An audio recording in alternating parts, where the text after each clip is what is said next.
Have you ever felt that tiny knot in your stomach when you're about to call your boss and say, "I need to take a day off"? Your voice softens, your heart beats faster, and a wave of guilt rises, as if you've done something wrong, even though you haven't. You tell yourself, "I've been working so hard. I deserve a rest." But still, there's that uncomfortable feeling whispering. What if they think I'm lazy? What if they're disappointed? What if everything falls apart because I'm not there? It's strange, isn't it? How something as normal, as human, as needing a break, can make us feel ashamed. Why do we feel guilty for resting? Why do so many of us apologize for needing a pause? Today, let's talk about that. Not to judge, not to overanalyze, but to understand. Because if you've ever felt guilty for taking care of yourself, you're not weak. You're human. Let's start with something simple but often overlooked. The guilt doesn't come from the day off itself. It comes from what we believe that day off says about us. In psychology, guilt often appears when our actions conflict with our internal values. So, if you grew up believing that hard work equals worth, then rest can unconsciously feel like failure. It's not that you don't want to rest. It's that rest feels unsafe. Your brain has been wired to link productivity with approval. And when you stop producing, even for a short while, that inner voice of self-worth gets shaky. It whispers, "If I'm not being useful, am I still valuable?" This is called internalized productivity culture, when society's definition of success becomes part of your self-image. You might have learned this from your parents, who worked long hours and rarely complained. You might have seen teachers, colleagues, or managers praise hard workers who never took breaks. Somewhere along the way, the message got written in your mind. Rest is a luxury. Responsibility comes first. So even when your body is asking for rest, your mind still asks for permission. And when you finally grant it, guilt shows up, like a shadow reminding you of everything you think you should be doing. There's also another side, the fear of disappointing others. Many people who feel guilty taking a day off are natural caretakers. They don't just do their job, they carry it. They worry about letting people down. They imagine their absence causing trouble or stress for someone else. This comes from empathy, not weakness. Your sensitivity makes you conscientious. But sometimes, that same empathy turns inward and becomes self-punishment. You think, "If I'm not there, they'll have a hard time." But what you really mean is, "If I'm not there, will they still need me? Will I still matter?" It's a quiet fear that many people never say out loud. In psychology, this connects to something called people-pleasing behavior. When your self-esteem depends on how much others appreciate or approve of you, you take responsibility not only for your work, but also for everyone's comfort, everyone's feelings. So, when you take a day off, your brain doesn't just think, "I'm resting." It thinks, "I'm leaving them behind." But here's the truth. You're not abandoning anyone by taking care of yourself. You're just being human. And the people who truly respect you will understand that. There's also the anxiety of losing control. When you're away from work, things keep moving without you. Emails pile up. Messages come in. Tasks continue. For some people, that's deeply uncomfortable. Control gives them safety. It helps them feel stable in an unpredictable world. And stepping away, even for a short time, feels like letting chaos in. So they check their phone while on vacation. They answer messages while sick. They half rest, but never fully rest.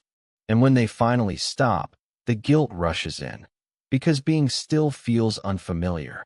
If that sounds like you, I want you to know something. It's not that you don't know how to rest.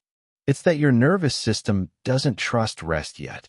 Your body associates busyness with safety, because for so long, being busy kept you safe from judgment, failure, or rejection.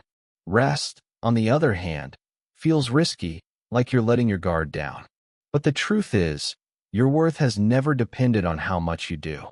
You are not a machine built to produce. You are a living being meant to experience, to feel, to recover.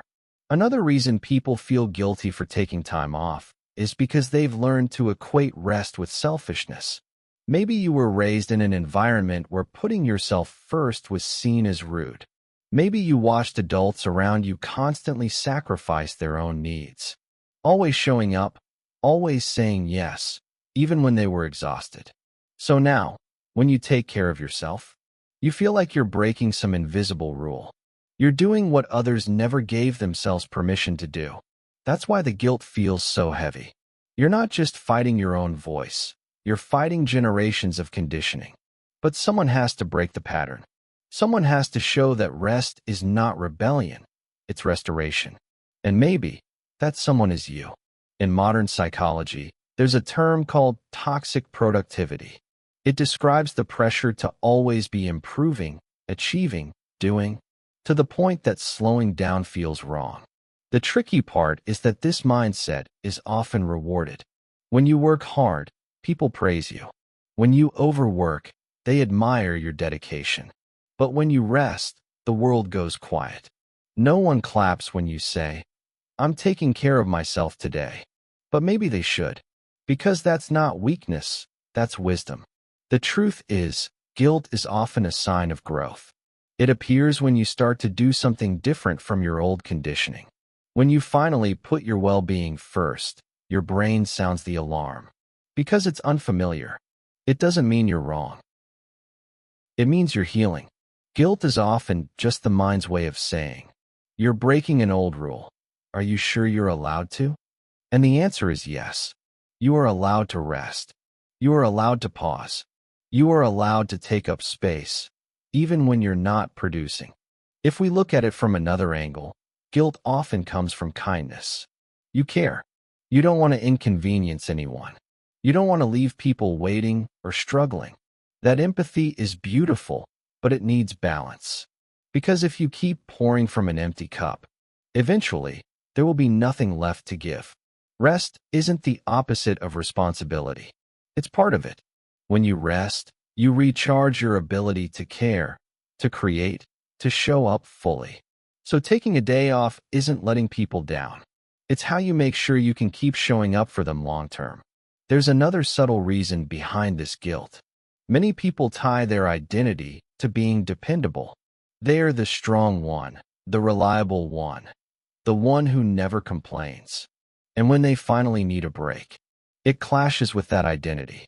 They think, if I stop, maybe people will see I'm not as strong as they think. But here's the truth. Strength isn't about endurance, it's about awareness. It takes more courage to admit you need rest than to pretend you don't. Sometimes, the bravest thing you can say is, "I can't do it today. I need time." And when you do, notice how quickly guilt tries to follow. It will whisper, "You're being lazy." But listen closer, that voice isn't truth. It's memory. It's the echo of a world that forgot that humans need to recover. You don't owe anyone constant strength. You owe yourself honesty. And if that honesty sounds like, "I'm tired," then that's a sentence worth saying with pride. In therapy, we often talk about self-compassion, treating yourself with the same kindness you'd offer someone you love. If your best friend said they were exhausted and needed a day off, would you call them weak? Of course not. You'd tell them to rest, to take care, to breathe. So why not offer yourself that same grace? You are not less valuable because you rest. You are not irresponsible because you need time. You are simply human, with limits, emotions, and a body that needs to be cared for, not punished. Think of your life like a heartbeat. There's contraction and expansion, effort and rest, push and pause. If your heart never paused between beats, it couldn't keep you alive. So why do we expect our lives to be constant movement? Rest is not the absence of productivity. It's the rhythm that makes productivity possible. You deserve that rhythm too. So next time you need to take a day off, whether you're sick, drained, or just mentally tired, try to let yourself do it without apology. You don't have to prove your exhaustion. You don't have to explain your need for peace. Your worth isn't measured in how much you endure. And if guilt still comes, that's okay. Just notice it, breathe through it, and remind yourself, I'm allowed to be human today. Speech balloon, are you like this too? Do you ever feel uneasy about calling in sick or asking for a day off? That nervousness, that little guilt that makes your voice shake, I understand it completely. I used to feel that too. But over time, I learned that rest doesn't make you less responsible. It makes you whole. If you've ever felt this way, share your thoughts in the comments. Tell me how you feel when you take time off, because maybe your story will help someone else feel less guilty about taking care of themselves too. Remember, you are not your productivity. You are not your deadlines. You are a living, breathing person who deserves to pause without guilt. So when your body says rest, listen, because even the strongest hearts need to stop beating for a moment to keep on living.